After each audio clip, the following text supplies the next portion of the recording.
Justin, sometimes that is just what happens when you work out of 2 or 3 different songbooks at the same time. It's good. Difference between those who can and those who can't are how you recover. And so that's good. Appreciate the good song leading and appreciate all those who have helped us in our worship this morning. Very good. Thank you. Doesn't matter how many work accomplishments you have, how many great times that you have in your life. It doesn't even matter how many windfalls, so to speak, that you come into. If at the end of my life or your life, I have not lived for God or you have not lived for God, if at the end of our lives we have run only to be disqualified, then life has really been ultimately useless. Paul warns the young preacher Timothy in 2 Timothy chapter 3, verse 8, of those who had become corrupt in mind, disqualified regarding the faith. Christianity can be a perilous thing. Oftentimes we don't see it in that light, but it really is true. Not only does God talk to us about how Satan is constantly after us, but he talks to us about a victory that is yet to come as well. These two things are not, they are contrary to one another. We can't have both at the same time. We will either be one who is running for victory, or we will be one who is running and being ultimately disqualified. Today we want to consider in our series, Renewed Thinking about the Issues of Heart, this topic of disqualification, which we don't often think about, and victory. And so we'll save this part that we normally think about, our victory in Christ, toward the end, but we'll talk about our disqualification for a moment, or the possibility of that first. Great to have everybody here this morning. If you're a guest with us and you've not been personally welcomed already, I hope to be able to do that now, but also after services. If you'll stick around a minute or two, we'd love to get to meet you and greet you and say hello and welcome you back anytime that you can be with us. We do enjoy your presence this morning. And thanks to all those, again, who have helped us in beginning our worship service and continuing that toward God this morning. Those things do not happen on accident. If you're using one of the Bibles in the rack in front of you, that'll be page number 1136, 1136 and 37. If you're using your own Bible, you want to flip over to 1 Corinthians chapter 9. 1 Corinthians chapter 9 is where we'll take a good part of our thoughts from this morning. You might just put your marker there if you are in the habit of flipping in your Bible. And as Justin has said already this morning, we're a Bible reading congregation, and so we encourage everyone to turn in your Bible to 1 Corinthians chapter 9. Appreciate the good decision of everyone to be here today. All right, 1 Corinthians 9. Let's begin reading together in verse 24 of this text. 1 Corinthians 9, verse 24. The apostle says, "Do you not know that in a race all the runners run, but only one receives the prize? So run that you may obtain it. Every athlete exercises self-control in all things. They do it to receive a perishable wreath, but we an imperishable. So I do not run aimlessly, I do not box as one beating the air, but I discipline my body and keep it under control, lest after having preached to others, I myself might become disqualified." And there's that word, disqualified. I want to ask you a question this morning. Are you living carelessly? It's amazing to me how many of us can live carelessly. How many humans go about daily life living without a care? Now, I mean, not to say they don't have cares about some things, but I'm just simply saying with regard to the kind of care that Paul is talking about here in our text, most people don't live with care that way. Are you putting into practice things that you know are going to reap the benefits of spiritual strength, or things that you know are going to reap the benefits of disqualification? I mean, that's really what we're talking about this morning. Paul says in our initial text there of 2 Timothy chapter 3 that these will not get very far, those who are disqualified, for their folly will be plain to all, obviously, most of all to the referee, God, the judge. It is a mistake, ladies and gentlemen, to think any Christian is immune from losing their footing and and careening off the way that leads to everlasting life, as we read there in Matthew chapter 7. That way is narrow. That gate is narrow, and that way, he uses this definite word. That narrow way is hard. Is your Christianity a difficult thing? It may not be at this moment, especially what we're doing right now. It's pretty great. But there are times in our life where if we truly live the Christian life, we do find difficulty in the choices we know lead us into everlasting life rather than disqualification. I mean, it's just part of who we are, isn't it? That we face the difficulties as well as those good times. And we recognize sometimes because of the way that we have chosen to live for God, that will bring times of hardship. It's not always going to be easy to do what we know is the right thing to be doing. So continuing on back there in 1 Corinthians chapter 9 at verse 26, I want you to notice how Paul points this out. He's talking of work here. He's talking of preparation that we know will lead to something good, to excel and succeed in faith. It's comparable to those who are running the race or in a boxing match. And he says about those, they are just doing it to win a physical prize, but we an imperishable reward. So he says in verse 26, I don't run aimlessly. I do not box as one beating the air. You see, athletes have one job. It's simple. Victory. That's it. How they get there, the way that they're getting there is going to matter. You can't pretend to be an athlete and still win. That will become evident, won't it, to all the spectators. That guy didn't actually practice. That guy didn't actually train. That woman didn't actually have in mind winning something. And I think sometimes as Christians we fail to think of it in those terms. That every day matters to us. Every day is either building for the victory or it is building for a disqualification in the race called life. Paul urges the reader, consider the way forward is better understood sometimes by learning from the past. Not necessarily one's own past, but the past of those who've run before us. And we always like to look, I don't say we always, I like to personally look at the victory records of those who've run before me. But here, Paul says that can be of value, but what we're going to look at is the defeat of those who've run before us. The disqualification of those who ran the race of life in the family of God and absolutely were catastrophe. They failed miserably. They didn't almost make it because you either make it all the way or you don't make it at all. They flat failed. Well, they almost made it. No, they didn't get close to making it. Specifically, he talks of the Hebrews here and their exodus from Egypt. And the reason is because it is in these that we see some great similarities that we still can either learn from or make in the sense of mistakes today. We can be the people spoken of here. I want you to look there at chapter 10, verse 1 of 1 Corinthians. Chapter 10, verse 1. He says, For I do not want you to be unaware, brothers, that our fathers were all under the cloud and all passed through the sea, and all were baptized into Moses in the cloud and in the sea. And all ate the same spiritual food and drank the same spiritual drink, for they all drank from the spiritual rock that flowed, and that rock was Christ. That is a pretty fantastic group to be part of. Don't you agree? Wouldn't that have been great to see the things that even in this text he's talking to us about? The parting of the water, those walls of the sea walked through on dry land, and he says they were baptized at that moment as they crossed through.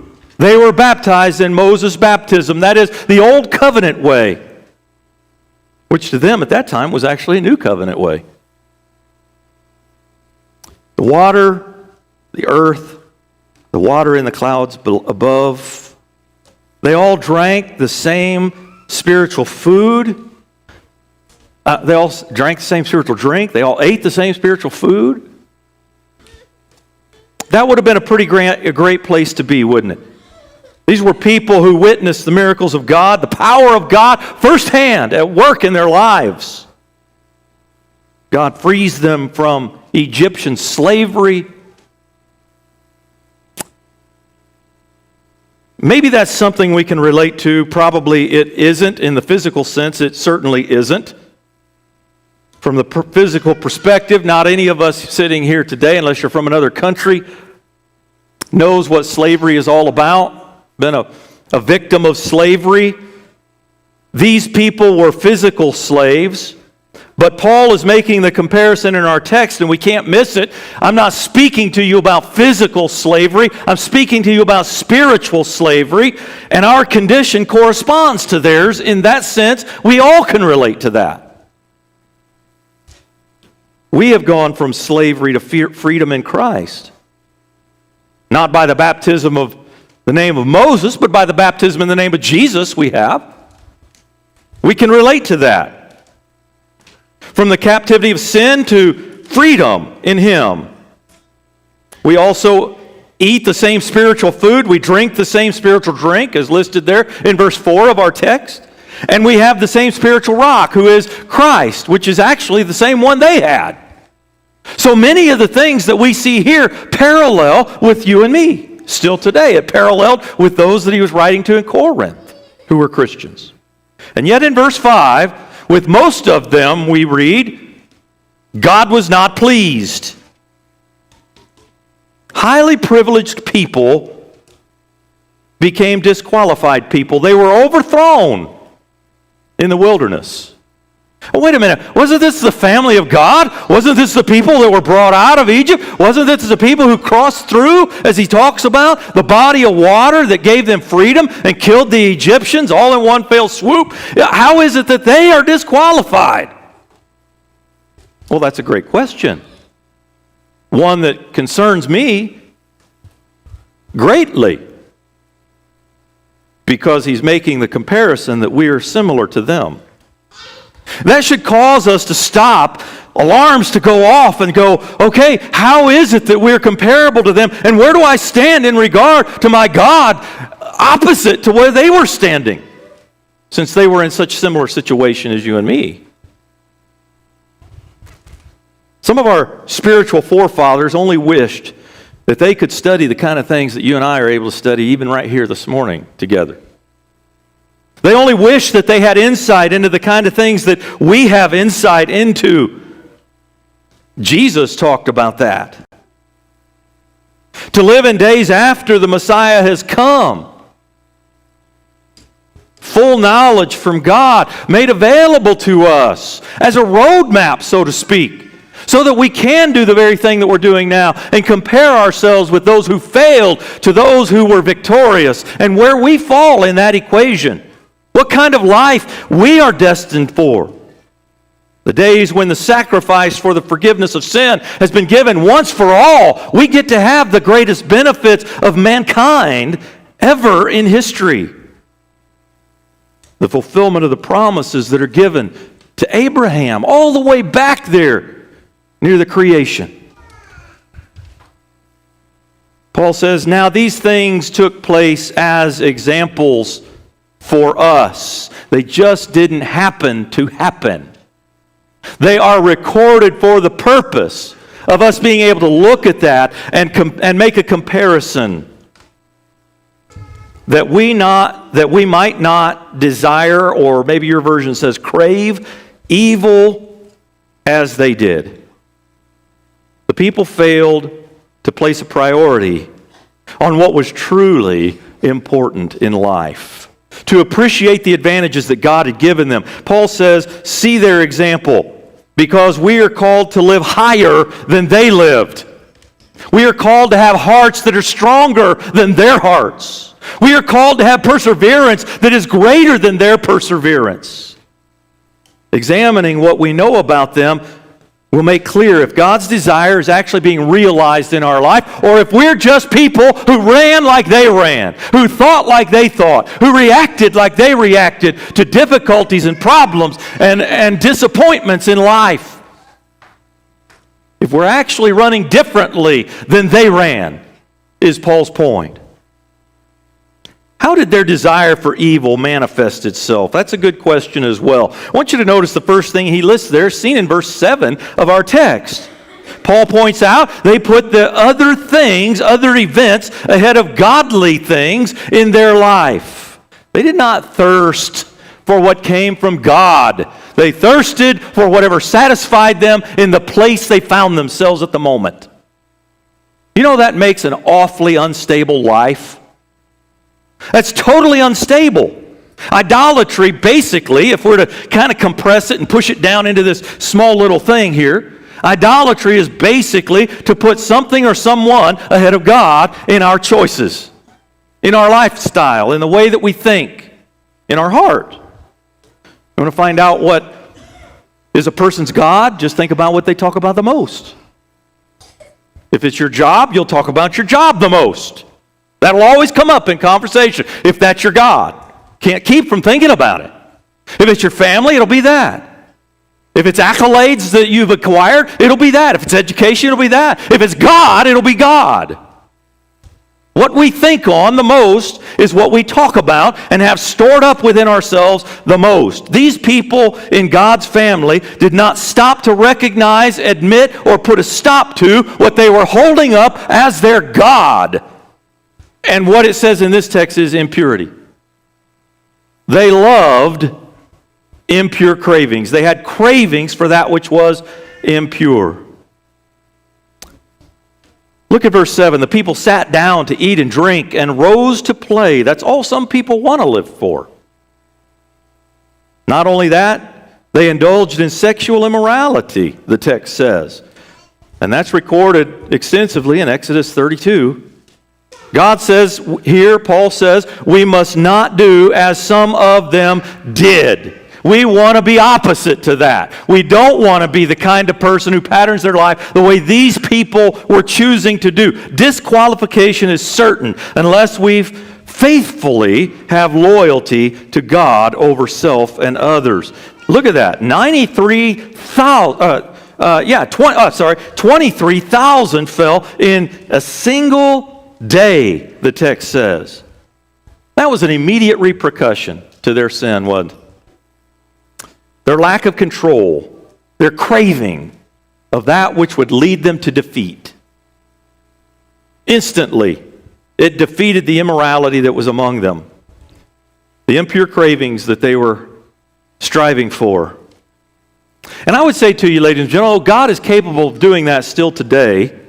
Most often, He does not respond with such quickness. Sometimes I know that He probably does. And we can maybe even think of examples like that in our own life, where it was an immediate repercussion and response from God regarding our sin. We felt it, we knew it, and we were convicted right then. But we also can think of those times where that is not the case.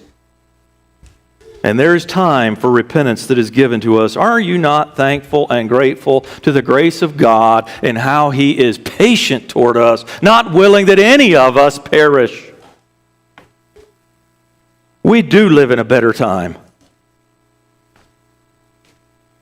We do have all of the goodness that was only considered by those who were of God's people in past generations. In fact, Solomon even points out in Ecclesiastes chapter 8 and verse 3 that because the sentence against an evil deed is not executed speedily, the heart of the children of man is fully set to do evil. Some people praise God for His kindness and His goodness, for His patience, not just in our lives, but in the lives of those we love and care about, and even those we don't even know. We're thankful for that. We recognize His goodness and His love toward us in that. Others, Solomon is pointing out, others When evil is not executed speedily, it just makes them more hard-hearted, more bold in their sin, and they think because God is not victimizing them right away, that He's not passing judgment on them right away, that somehow He's okay with that. That is headed for disqualification. Anytime I think I can impose on the grace of God, that I can do whatever I want to do at the moment, and God's just going to have to be fine with that, I have just set my course in disqualification. That's what the Israelites were doing. That's what the Hebrews were doing. Did they know that what they were doing was wrong when they sat down to eat and drink and play, have a big party that's immoral, and sexual immorality mixed in with that? Did they know that that was wrong? Yes, they did. People today know the same thing. But oftentimes God handles it differently, and the apostle is making the point in 2 Peter chapter 3, do not think that God does not know and see and judge. He's waiting for you to turn around, but you can lead the life of disqualification if you choose. Which way are we responding to God's patience? Later in time, Numbers chapter 21, verses 4 and 5 tells us that the survivors of those who had at earlier time been idolatrous, they were not getting to where they expected to be in their travels, where they wanted to be as quickly as they wanted to be there. And they got sick and tired of waiting. The people became impatient, we're told here in Numbers chapter 21. They became impatient on the way. And they spoke against God and against Moses. Why have you brought us up out of Egypt to die in the wilderness? For there is no food and no water. We loathe this worthless food. It isn't true that they had no food and no water. They just didn't like the food they had. And they admit that very point. We loathe this worthless food. By the way, that food is the food that came to them from heaven called manna. Paul also reminds in our text of 1 Corinthians 10, verse 9. Look back there in your text again. Flip back to that passage. 1 Corinthians 10, verse 9. We must not put Christ to the test as some of them did and were destroyed by serpents. Their complaints led to snake biting. I can't hardly think of a worse thing. I hate snakes. And it says they were destroyed by these serpents. Numbers 21 tells us how God instructs Moses, take a bronze serpent, put it on a stake or a post, put it out there for everyone to see. And the people who would, by faith in God, look upon the image that He had placed before them, would be saved. He goes on to say in verse 10, don't grumble as some of them did, and were destroyed by the destroyer. Moses and Aaron, the whole congregation said to them in Numbers chapter 14, they said to Moses and the whole congregation said to Moses and Aaron, would that we had died in the land of Egypt, here it is again, or that we had died in this wilderness. Why is the Lord bringing us into the land to fall by the sword? Our wives, our little ones will become prey. Would it not be better for us to go back to Egypt? They got sick and tired of their trek, their food, the time it was taking, the circumstances that they were in. And they claim, knowing the future as they do because they were smarter than God by all circumstances, God was not bringing them actually to Canaan. Now, ladies and gentlemen, I just want you to think a second. If we do the same thing sometimes, we go through some hard times, God's been providing, but hey, that's not good enough what God has given, and we know better than God, and look, He's not even really for us. And we flip the way that Satan and God are treating us. Totally confused about the reality. Bad things are happening to me. Life isn't the way I want it to be. It's just not happening how I want it to happen. God must be against me. Really? You got food in your fridge? Oh, yeah. Really? You got a little bit of money coming in from somewhere, somehow? Keep meeting what needs to be met in your life? Yeah. But God's against you, right? You got your sins forgiven? Oh, yeah, but God's against you.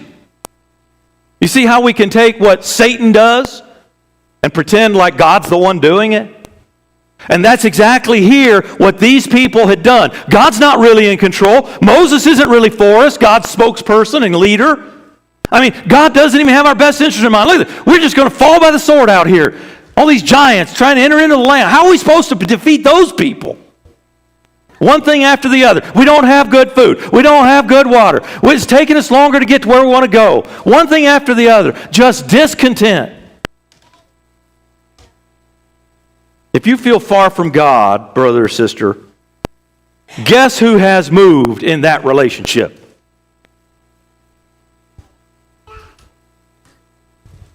I can't blame circumstances, and I can't blame God for my discontentment. That is an internal heart issue that's happening to me. These people were tired of all of it. And I have no doubt in their mind, if we could put that in modern vernacular today, because we hear it all the time, about every commercial says about what we deserve. They deserved better, right? If you were living then, wouldn't you maybe think that way? I deserve better than this. It is easy for us to agree then with Paul about the reason that these people deserve to be disqualified.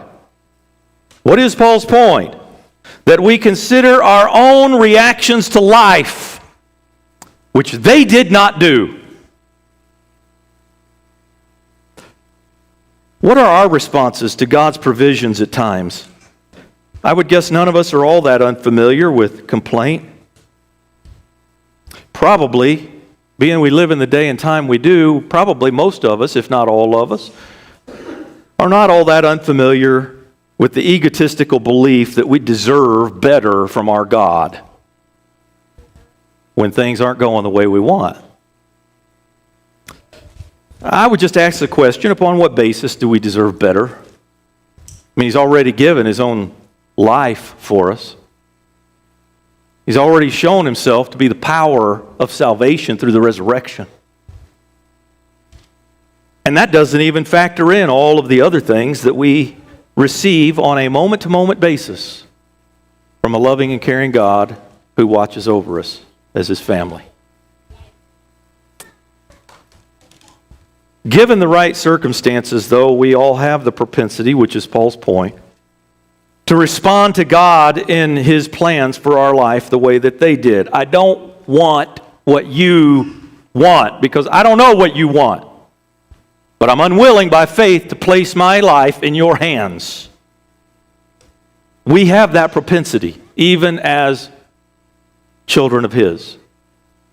Just like they did. Here's the question. Do we have the sense to realize it based upon their example? Because that's why it's there. To bring us to our senses when we are careening off the way that leads to life and becoming people who are trying to do things that will lead to disqualification. As they ate another day of manna rations, rather than giving thanks for the temporary food that they were receiving from heaven, they reflected upon the meals that they had back there after a hard day's slave labor in Egypt. And it actually, in their mind, sounded better. Why? Because of the moment. Because of the moment. They made the wrong choice because of the moment instead of having a true vision of the future. If only they had seen, bearing with their current misery, so to speak, in the wilderness for just a few weeks. That's the way it started off. It shouldn't have taken more than 11 to 20 days to get from where they were to the land of Canaan. If they just could have put up with their misery for a short time, how worthwhile Canaan would have been. But you see, it really wasn't about the food. It really wasn't about the time that it was taking. It really wasn't about feeling worn out, dealing with current problems and energy eroded and joy drained. They grew weary of the situation until they arrived at the spirit of discontentment. I would propose to you, God could have given steak and potatoes with whatever beverage they wanted, and they still would have been discontented, because that was what was in their heart. You know, you and I can be that way. Discontented, because that is what we have grown in the heart. I deserve better. I deserve more. We do well to take notice of verse 12 in our strength of Christianity in this text of 1 Corinthians 10. We may think nothing grows in the wilderness. I mean, we look around here, how we haven't had rain in a while, and we see dead grass, and we see all kind of plants. My flower bed looks atrocious. It's just all dying, you know. I mean, I go out there twice a day, morning and evening, just to water, keep it alive. We know what it is when things don't get nutrients and nourishment. What happens to them? We go, well, things can't flourish in a wilderness environment. I tell you, things can flourish. And we see that in these people of old. It's fertile ground for discouragement. It's fertile ground for discontentment. It's fertile ground for delusion, for forgetfulness, for swapping things like who God is and who Satan is in our head and in our heart. It's fertile ground for a forgetfulness about promises of eternal futures. The wilderness is fertile ground for disparaging what God promises He is doing and has done in His time, in His way, and as He knows best as we place our life in His hands. Yeah, it does grow things in the wilderness. It grows bad things there. And we have to be on guard of that, or we will not care as they did not care to stay on the course. The manna and the quail diet, those were temporary conditions. Whatever's going on in your life, whatever's going on in my life, maybe it's good right now, I praise God for that. Maybe it's kind of tough right now in your life. If that's the case, you need to know something. That is temporary in your life. That is not a permanent condition. We are all meant to move on. This is not heaven. This is earth. We must be more resilient than the people of old to whom God gives instruction about how they could have corrected it but refused to correct their life. Our promised Canaan is so much greater. But we've got to be more patient and enduring if we are to achieve a reward. If we are to have that victory prize handed over to us. We can't be like they. Despair and hopelessness come from taking our eyes off Jesus and thinking that the way things are now is the way things will always be, and I just give up. Paul would say, unlike our spiritual ancestors, our story is not yet finished, and so we must choose to be better than those of old that we have the illustration of here in this text. It's okay to say, I want to be better than that. I want to make choices that are godly choices more often and with more fervency than that. That's why that is given to us. So that we will want to be better. You know, when athletes get tired, they focus their mind on what's going to be like to stand on the prize platform. They think of the careers that they've had, and they think about all the going through the motions and all the practice they've had. They think about the cheers that come from the stadium, the words from their trainers, well done, good job. I mean, this is what life was about right here. This was it. You did it. And their ultimate trainer saying, I'm proud of you. I'm proud of you. You weren't perfect, but you had your mind on right. You had your heart in the right spot, and you strove to be better than you ever could have been out there on your own. Brethren, I want to tell you something. We haven't come this far for nothing. You have not come to where you are in your life for nothing. There's been purpose in all of that. Our life is like a vapor, and therefore we need to understand that prize, that victory, is right there in our reach. Keep reaching. It's not for nothing. I want you to look before you in the spiritual sense. What do you see there?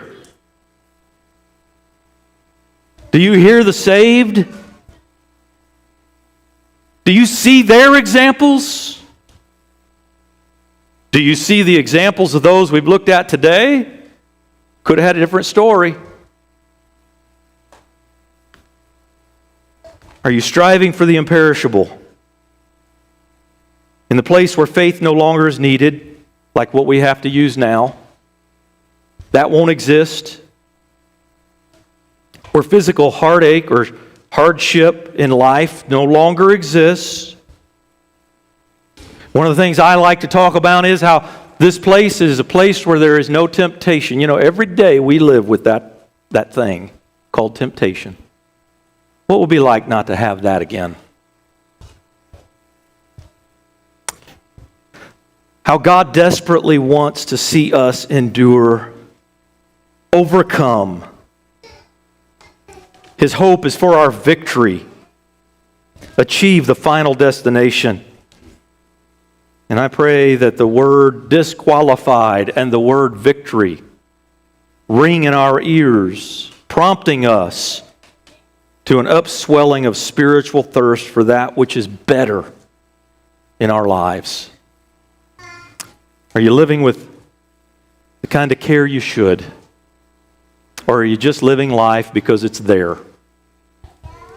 Because somebody's got to live it. Here I am. Let's just live life. Are you living for that which causes spiritual strength? I want you to consider what or who it is that is most emphasized in your life this morning. Knowing God and emphasizing God's will is what matters most to us, isn't it? It's what life is really all about. He loves us, and He wants actually what is best in our life. Are you living for that? Are you thinking the way that He thinks? I pray that you are, and that you'll take serious thought and inventory of whether you're running the life for victory, you're running the life for disqualification. Let's close in a word of prayer together. It is so easy for us to become misfocused, to become unthankful and discontent and disillusioned, to begin acting as our spiritual forefathers of old, the Hebrews who you brought out of Egypt by your own hand. Help us, our God and Father, to see them as examples that we not become disqualified as they did. Help us to have proper fear and faith in you in this life. Sobriety about our own lives and the choices that we're making, to think that we are striving when in fact we're just acting like your people of old that you've given us illustration of. Our desire, Father, is to have patience, to have endurance, to have faith that we not be disqualified in gaining the eternal victory through you. And we thank you for the joy that you give in this life, and for the stability, for the constant ability to keep going back to your will, your word, to have clear vision of the temporary things that exist now and the eternal things that exist there, to have victory.